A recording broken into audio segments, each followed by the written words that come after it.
Bonjour, alors dans ce chapitre 3, Interaction lumière-matière, on va s'intéresser à l'interprétation d'une expérience que vous avez faite l'année dernière. Souvenez-vous, lorsqu'on avait un gaz chauffé, il se mettait à rayonner, et lorsqu'on décomposait cette lumière, on avait ce qu'on appelait un spectre de ray d'émission. Donc c'était un fond noir sur lequel apparaissaient des raies colorées de manière discontinue. On n'avait pas trop vu dans le détail l'interprétation de ces spectres. On avait vu que ça servait à caractériser un gaz, mais on ne savait pas pourquoi certaines couleurs apparaissaient et pas d'autres. Donc c'est ce qu'on va voir dans ce chapitre. Pour bien comprendre tout ça, je vais devoir faire un peu d'histoire des sciences. Alors, je vais essayer d'être bref. Il faut savoir qu'il y avait deux modèles qui s'opposaient au cours des siècles. Donc certains pensaient que la lumière était comme une onde qui se propageait, un peu comme les ondes à la surface de l'eau. Et d'autres pensaient que la lumière était constituée de particules, d'un flot de particules qui partaient du Soleil et qui arrivaient sur la Terre. Par exemple, vous voyez ici une illustration égyptienne, une interprétation de la lumière. Donc on voit vraiment qu'au cours des siècles, beaucoup de scientifiques se sont penchés sur la modélisation de la lumière. Et il aura fallu attendre le début du XXe siècle pour que Max Planck et Albert Einstein proposent la dualité onde-corpuscule qu'on va voir dans ce chapitre. C'est parti. Alors, grand 1, la lumière colorée. Petit 1, source polychromatique. Alors, petit rappel de seconde, souvenez-vous, on avait vu que lorsqu'on chauffait un métal très fort, par exemple, là c'est un métal dans une chaudronnerie qui a été chauffé, et il se mettait à rayonner. Et une partie de ce rayonnement était dans le visible, et donc eh bien, on qualifiait la lumière émise lorsqu'un métal était chauffé très fort de lumière blanche, par exemple pour une ampoule. Et lorsqu'on faisait passer cette lumière dans un prisme, donc un dispositif de diffraction ici, eh bien cette lumière était décomposée. C'est ça qui nous permettait de dire l'année dernière que la source était polychromatique puisqu'elle était constituée de plusieurs longueurs d'onde. Chaque couleur étant modélisée par sa longueur d'onde, enfin par une gamme de longueurs d'onde, dirons-nous. Souvenez-vous, vous avez observé à travers ce spectroscope cette figure, qui était un spectre d'émission, donc qu'on avait qualifié de continu, puisque là, il n'y avait pas de discontinuité dans la couleur. D'accord ? Donc voilà ce qu'on obtient avec une source polychromatique lorsqu'on décompose sa lumière. Ensuite, on avait vu les sources monochromatiques, donc par exemple, ça c'est le laser que vous aviez utilisé, et on avait essayé, comme avec la lumière blanche, de décomposer la lumière que la source émettait. Donc on avait fait passer ce rayon à travers le prisme, et on s'était rendu compte que la figure observée ne correspondait pas à une figure continue, mais discontinue. C'est-à-dire que ici, vous voyez que une seule raie colorée est émise, donc à une longueur d'onde de 632,8 nanomètres. Donc on a qualifié cette source de monochromatique. Elle est constituée que d'une seule longueur d'onde. Donc là, je vous ai mis l'exemple d'un laser rouge. On peut avoir la décomposition d'un laser à base de sodium. Tout à l'heure, c'était un laser à base d'hélium et néon. Si on avait utilisé du sodium, voilà ce qu'on aurait pu observer. Donc une longueur d'onde moyenne de 589 nanomètres en laser jaune. Alors je dis moyenne, pourquoi? Parce qu'en réalité, ici, on n'a pas une seule raie, mais on en a deux qui sont très très proches. Donc pour simplifier, on parle quand même de laser monochromatique. Voilà, pour la suite. Maintenant qu'on a rappelé ce qu'était une source monochromatique, on va s'intéresser aux polychromatiques. Vous l'aurez compris, ce seront donc des sources lumineuses qui vont être capables d'émettre plusieurs longueurs d'onde en même temps. On va discerner d'abord la lampe à incandescence de la lampe à décharge. C'est très important de comprendre la différence pour ce chapitre. Donc commençons par la lampe à incandescence, celle que vous connaissez déjà bien. Celles qui étaient couramment utilisées avant dans les maisons, elles sont de plus en plus interdites pour des consommations électriques trop importantes. Bref, voilà comment ça se passait. On a une première électrode qui arrive ici, qui va être reliée à une autre électrode par un petit filament de tungstène souple ici. Et hop, on ferme le circuit avec la deuxième électrode, comme ça. Lorsque je vais allumer l'interrupteur à la maison, un flux d'électrons va se mettre à circuler d'une électrode à l'autre, en passant par ce fil de tungstène qui va se mettre à chauffer. Et en chauffant, eh bien, comme on a vu tout à l'heure, il va se mettre à rayonner avec des ondes électromagnétiques dans le visible, et du coup, on va pouvoir éclairer une pièce. D'accord ? Maintenant, voyons le fonctionnement de la lampe à décharge, qui est totalement différent.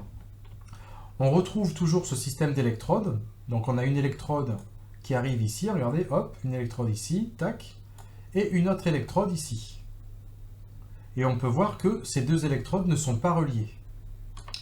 Et dans cette enceinte, on voit qu'on a comme une ampoule à l'intérieur de l'ampoule, en fin de compte, qui va contenir un gaz. Par exemple du mercure ou de l'argon, du néon, bon, peu importe. Et donc, lorsqu'on va allumer la lampe, on va allumer l'interrupteur, en fait, l'accumulation de charge au niveau des électrodes va faire qu'au bout d'un moment, un arc électrique va être créé, puisque au bout d'un moment, l'accumulation de charge est telle que forcément, il va y avoir formation d'un arc électrique. C'est le même principe que pour former un éclair dans la nature. Et cet arc électrique va exciter les gaz qu'il y a dans cette petite ampoule, ce qui va faire que les gaz vont se mettre à rayonner. Et donc, on va pouvoir éclairer une pièce, par exemple, avec ces lampes. Alors, une petite remarque concernant ces lampes à décharge quand même. En fait, il faut bien comprendre qu'il y a un arc électrique qui se forme dans l'ampoule, dans l'ampoule qui contient le gaz. Et en fait, cet arc électrique est ni plus ni moins qu'un flux d'électrons. Alors, je vous laisse réfléchir par rapport à la vidéo qu'on a vue en cours ou qu'on verra. Bon, en fait, il se trouve que finalement, ça revient en fait à créer comme une aurore boréale dans l'ampoule. Alors, je vous laisse méditer là-dessus. On en reparle en classe tous ensemble. Alors, on a vu qu'il existait plusieurs possibilités pour avoir une source polychromatique de lumière. Donc maintenant, pour bien faire la différence entre les types de lampes qu'il existe, on va faire la décomposition de leur lumière. Alors, déjà, la lampe à incandescence, là je passe vite, c'est comme le bout de ferraille qu'on avait chauffé dans les premières diapos, là. On constate que le spectre fourni par une lampe à incandescence va être continu. Alors par contre, attention au vocabulaire, là on dit que le fond est continu, c'est un spectre d'émission continue. Maintenant, on va s'intéresser aux lampes à décharge. Alors, pour ces lampes à décharge, on va faire une étude de cas qui est la vapeur de mercure, la même qu'on a vue ou que vous verrez en TP. En fait, la couleur perçue lorsqu'on l'allume, cette lampe à décharge, elle est verte. Et si on décompose sa lumière, voilà ce qu'on observe. On a un fond noir sur lequel il y a des raies d'émission colorées. Donc là, déjà, on voit bien la différence de spectre avec tout à l'heure, où on avait un fond continu. Là, le fond est noir. Et donc, on constate toutes ces raies qui sont émises. Donc, c'est pour ça qu'on appelle ça une source polychromatique. On voit qu'il y a une longueur d'onde dans le violet qui est émise, dans le bleu, dans le vert, et ce qu'on appelle le doublet du mercure, deux raies jaunes qui sont très très proches. Alors, le cas du néon maintenant. Donc, si je prends une lampe de néon, je l'allume, la couleur perçue est rouge-orangé, et voilà la décomposition de la lumière émise par cette ampoule. On voit que les longueurs d'onde émises ne sont pas les mêmes que tout à l'heure. Alors, un petit bilan rapide sur toutes ces sources polychromatiques.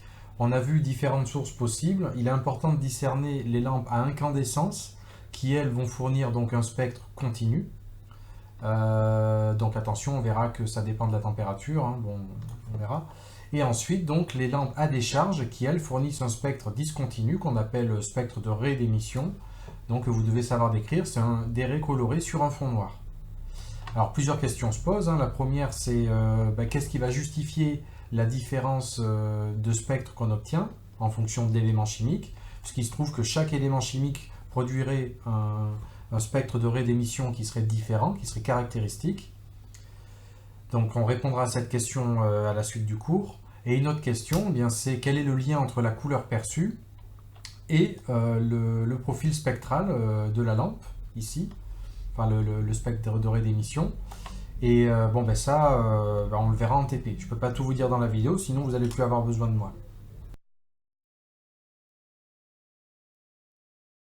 Alors pour comprendre la différence majeure qui va expliquer justement les différences de spectre observées, je vais avoir besoin de faire un petit peu d'histoire des sciences. On va devoir faire un petit peu de théorie, on est obligé des fois, pour voir un petit peu comment expliquer tout ça. C'est parti. Ah, l'histoire de grandes découvertes. La lumière, onde ou particule? Comme je le disais, beaucoup de scientifiques au cours des siècles se sont opposés sur le sujet. Là, je vais m'intéresser particulièrement au XVIIe siècle, autour du XVIIe siècle, parce que c'est là que les choses ont commencé vraiment à évoluer avec des scientifiques tels que Newton et Huygens. Donc Newton était plutôt partisan de l'aspect corpusculaire et Huygens de l'aspect ondulatoire. Et tous deux ont essayé d'interpréter la réfraction qui était observée. Souvenez-vous, c'est ce dont on a parlé l'année dernière, à savoir qu'un faisceau lumineux dans un premier milieu était dévié lorsqu'il pénétrait dans un milieu d'indice de réfraction différent. Donc Newton, avec son aspect corpusculaire, expliquait la déviation par un changement de vitesse. En fait, les deux expliquaient cette déviation par un changement de vitesse. Simplement, l'aspect corpusculaire imposait que la vitesse, en rentrant dans l'eau, par exemple, si on était supérieure à la vitesse initiale, alors que l'aspect ondulatoire montrait l'inverse, hein, avec la théorie. Bon, ce qui est intéressant ici, c'est que l'expérience a fini par donner raison à Huygens. Donc, l'aspect ondulatoire devait prédominer. Le problème, c'est qu'à l'époque, Newton venait de trouver les lois de la gravitation universelle. Donc, lui, il était très très célèbre. Donc, les découvertes de Huygens sont passées un petit peu à côté, hein, parce que Newton était vraiment prédominant. Beaucoup de scientifiques ne juraient que par Newton à l'époque. Un siècle plus tard, c'est le scientifique Augustin Fresnel, partisan de l'aspect ondulatoire de la lumière, qui fait émerger la notion de longueur d'onde en mètres. Il la définit comme étant la distance parcourue en mètres par l'onde pendant une période grand T. Donc à partir de cette définition et de la définition générale de la vitesse, vous pouvez trouver le lien entre lambda, petit c, la célérité de l'onde, et grand T, sa période. Je vous laisse mettre pause et chercher la relation. Allez, je vous vois, mettez pause. Bon. Donc vous avez dû trouver la relation suivante. Lambda égale c fois grand T, la période.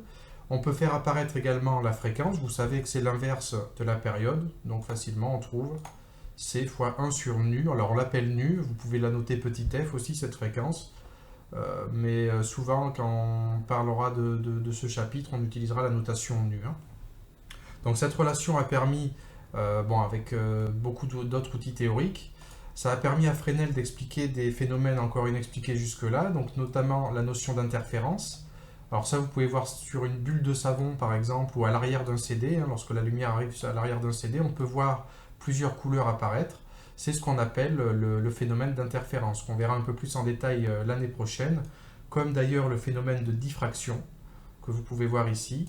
Alors, très brièvement, ça consiste à faire passer un laser à travers un tout petit trou, un tout petit obstacle, et ça fait apparaître plusieurs taches, donc une grosse tache centrale, plus large que des petites taches secondaires qu'on voit ici. Voilà, donc c'est Fresnel qui a expliqué en premier ce phénomène. Alors un peu plus tard, c'est le scientifique Maxwell, hein, avec sa belle barbe très tendance à l'époque, qui a réussi à montrer expérimentalement, en s'appuyant sur les travaux de Fresnel, entre autres, que la lumière était en fait le couplage d'ondes électriques et d'ondes magnétiques. Donc vous pouvez voir l'onde électrique ici, l'onde magnétique ici, et c'est ce qui a donné naissance au terme d'onde électromagnétique, dont on s'est servi déjà l'année dernière pour expliquer certaines choses. Alors toutes ces découvertes ont permis d'expliquer un grand nombre de faits observables, mais ne permettaient pas de tout expliquer. Je pense notamment à l'effet photoélectrique que vous pouvez voir ici. Donc ça consiste en fait à émettre un rayonnement sur une plaque de métal, et en fait les scientifiques ont constaté que des électrons étaient arrachés lorsqu'un certain rayonnement, on verra plus tard, arrivait sur la plaque. Donc l'aspect ondulatoire de la lumière ne permettait pas d'expliquer ce phénomène. Les scientifiques ont donc dû continuer de travailler. Donc vous allez voir que cette expérience va mettre quand même un moment avant d'être expliquée. Donc pour l'instant, ça reste en suspens. Alors un peu plus tard apparaît la notion de quantum d'énergie. C'est Max Planck au début du XXe siècle qui s'intéresse aux travaux de Wien. Souvenez-vous, c'est la loi qui permet de prévoir l'intensité lumineuse en fonction de la température d'un corps. Donc lui va s'intéresser à la modélisation du corps noir. Alors le corps noir, qu'est-ce que c'est ?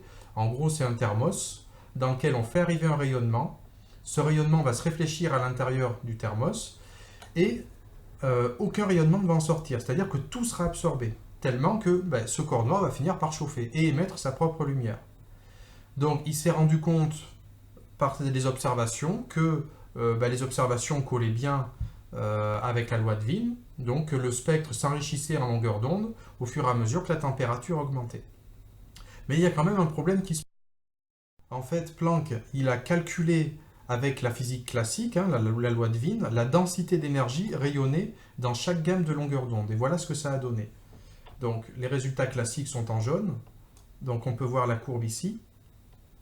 On voit qu'avec les résultats expérimentaux en bleu, la théorie colle à la pratique, hein, c'est ce qu'il a pu observer. Par contre, il a vu que l'énergie libérée était beaucoup plus faible que prévu dans les basses longueurs d'onde. C'est ce qu'on a appelé à l'époque la catastrophe ultraviolette, puisque du coup, la physique classique n'expliquait plus cette différence. Alors pour comprendre ce phénomène, Max Planck il est passé par une astuce mathématique. Il a supposé que l'énergie électromagnétique, au lieu d'être continue comme dans la théorie classique, elle ne pouvait prendre que des valeurs discrètes, multiples de sa fréquence mu, avec un facteur de proportionnalité qu'on a appelé plus tard la constante de Planck, dont la valeur sera donnée, je vous rassure. Mais en tout cas, ça disait que l'énergie n'évoluait pas de manière continue, mais faisait des sauts. Donc certaines valeurs d'énergie n'étaient pas représentées. Donc lui-même, en fait, ça permettait d'expliquer la différence entre les courbes théoriques et les courbes expérimentales. Mais par contre, c'était complètement anti-intuitif, quoi. Même lui ne croyait pas en sa théorie. Il a fallu qu'il attende un scientifique plus jeune que lui, qui a au début beaucoup critiqué sa théorie, mais qui finalement a réussi à admettre son caractère novateur. Il s'agit tout simplement d'Albert Einstein. Alors, au début du XXe, c'est bien Albert Einstein qui va interpréter la théorie de Max Planck. En fait, il va introduire la notion de quanta d'énergie, hein, autrement dit de paquets, et surtout faire apparaître la notion de particules qui vont constituer la lumière, ce qu'on va appeler plus tard les photons. Donc, il a repris l'équation mathématique de Max Planck, et il a dit qu'il était possible de raisonner en termes de longueur d'onde plutôt qu'en fréquence. Autrement dit, il a réussi à unifier la théorie de Max Planck et celle de Fresnel. Je rappelle la relation de Fresnel. Donc vous pouvez mettre pause et essayer vous-même de faire le lien mathématique entre la relation de Max Planck ici et celle de Fresnel. Allez, mettez pause et cherchez. Et oui, c'est bien ça qu'il fallait trouver. Donc il était bien possible de faire un lien entre la longueur d'onde et l'énergie qui lui était associée. Toutes ces théories ont fini par permettre l'explication de l'effet photoélectrique, enfin, et c'est pour ça d'ailleurs qu'il a été récompensé, Albert Einstein, il a eu le prix Nobel. Bon, je ne vais pas rentrer dans le détail de l'explication cette année, on verra ça l'année prochaine, hein, pour ce phénomène. Alors l'apparition de cette nouvelle science, hein, la physique quantique, hein, grâce à Planck et Einstein, a ouvert une nouvelle perspective à Niels Bohr, qui en observant le spectre d'émission de l'hydrogène a essayé de comprendre pourquoi certaines raies apparaissaient et pas d'autres, ou certaines raies étaient absorbées et pas d'autres, on va en reparler dans un instant. Pour ça, il a d'abord fait évoluer le modèle de l'atome. S'il y avait des histoires de paquets d'énergie, c'est qu'il fallait les quantifier, ces paquets d'énergie. Et pour ça, il a établi le modèle que vous avez vu l'année dernière, à savoir que pour un atome, il y a un noyau, il est modélisé par un noyau, et autour de ce noyau, il y a des niveaux énergétiques qu'on a appelés K, L et M, correspondant à des niveaux énergétiques différents, et sur lesquels allaient se disposer les électrons qui gravitent autour du noyau. Chaque couche d'énergie pouvait être quantifiée. Ça a été, là, les grandes découvertes de Niels Bohr. Donc, il a pu établir le graphique suivant. Vous voyez que ici, la couche N égale 1 correspond à la couche K, donc celle de plus basse énergie, hein, ce qu'on a appelé l'état fondamental. Puis, les autres couches, L, M, N, O, P, etc., qui montrent des niveaux d'énergie supérieurs. Et donc, les énergies sont quantifiées ici en électronvolts. Vous verrez que dans ce chapitre, il faudra faire très attention aux unités. On en reparlera quand on fera les calculs. Donc, je disais, le niveau de plus basse énergie, c'est celui qu'on appelle l'état fondamental. C'est le niveau d'énergie la plus basse. Et ensuite, il y a les niveaux qui correspondent à l'état excité de la matière, donc des niveaux d'énergie supérieurs. Lorsque l'électron est excité, il va changer d'état. On va voir qu'il va passer à un état supérieur, un état énergétique supérieur.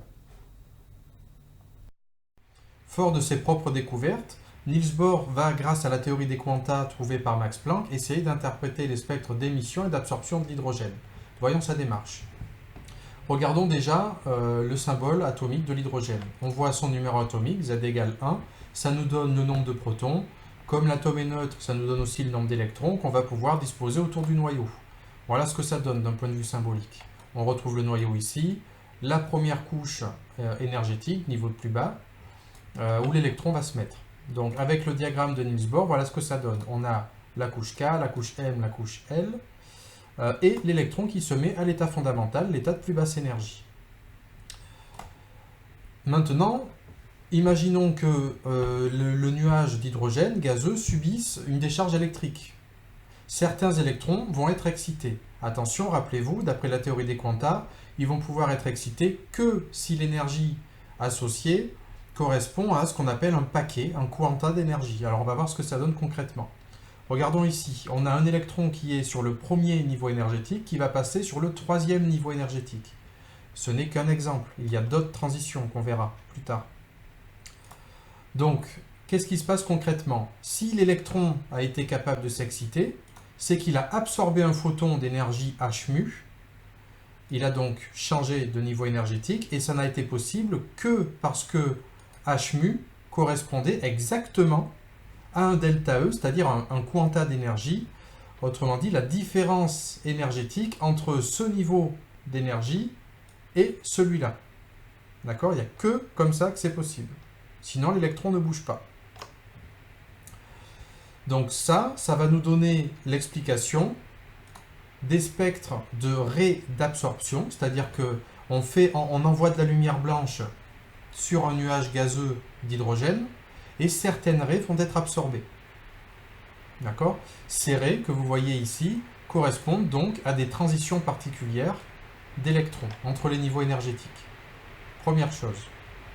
Imaginons maintenant qu'on arrête de stimuler, qu'on arrête d'envoyer de l'énergie, genre soit sous forme d'énergie lumineuse ou électrique, au nuage d'hydrogène. Eh bien, l'électron ne va pas rester excité indéfiniment et va finir par se désexciter. Vous voyez ici que l'électron passe de la couche 3 à la couche initiale, la couche 1. Et on voit ici qu'il y a émission d'un photon. Alors, avec la théorie de Niels Bohr, qu'est-ce que ça donne? Eh bien, l'électron qui se trouvait sur la couche 3 se désexcite en émettant une énergie qui correspond au delta E de tout à l'heure, c'est le même, et qui correspond à l'énergie du photon qui est renvoyé. C'est-à-dire que l'énergie qu'il a accumulée tout à l'heure est restituée. Et ce photon, donc on a dit tout à l'heure, grâce à Einstein, que la lumière était constituée de photons, une lumière étant constituée d'une infinité de longueurs d'onde. Il faut donc se poser la question, ok, j'ai une énergie h mu qui est restituée sous forme de photons, donc qui va correspondre à une certaine longueur d'onde. Et là, ça va nous donner les explications du spectre de raies d'émission, cette fois.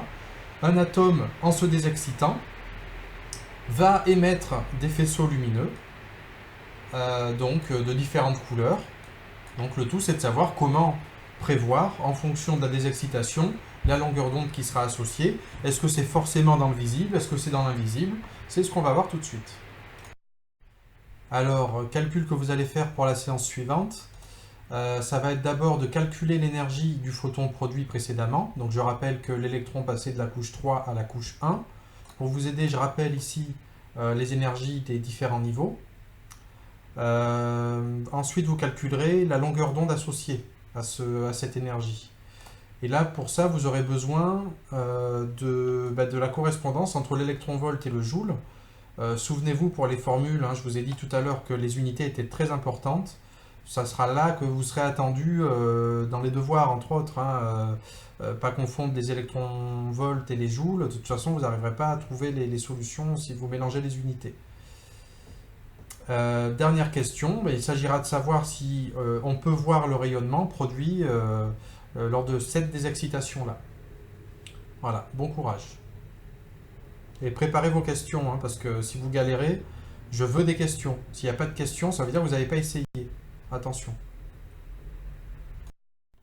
Bon, avec le même type de calcul, on verrait que il y a d'autres transitions possibles, comme je le disais. Donc voilà une lampe, une lampe à vapeur d'hydrogène. Donc voilà le spectre que fournirait cette lampe lorsque sa lumière serait décomposée. On peut voir ici, par exemple, pour cette raie-là, c'est la raie qui est produite par une transition du niveau 4 au niveau 2, et ici du niveau 3 au niveau 2. Pour le démontrer, vraiment, il suffit de reprendre la démonstration de tout à l'heure, hein. Donc il n'y a pas de difficulté ici. Il faut juste faire attention aux... Alors ce qui est intéressant avec le couplage de toutes ces théories, c'est qu'il est clairement établi que si les atomes sont capables d'émettre un ou plusieurs photons de différentes énergies, ils sont également capables de les absorber. Ce qui va nous donner une correspondance parfaite entre le spectre d'émission d'un atome et son spectre de raie d'absorption. D'accord ? On voit ici l'exemple de l'hydrogène. Et ces spectres sont caractéristiques d'une espèce chimique, donc ils peuvent servir à identifier des substances dans un nuage gazeux. Voilà. Alors les applications en astrophysique ne se sont pas fait attendre, par exemple pour le Soleil, il a été possible en analysant le profil spectral de cet astre, donc je rappelle vite fait, c'est l'intensité lumineuse en fonction de la longueur d'onde. On s'est rendu compte qu'il y avait des creux dans cette intensité lumineuse qui correspondaient au niveau du profil spectral aux raies d'absorption. Et donc, comme on a dit que ces raies d'absorption étaient caractéristiques des éléments chimiques, il a été facile de trouver la composition du Soleil, de l'atmosphère du Soleil, qui était constituée essentiellement d'hydrogène, d'hélium et d'oxygène.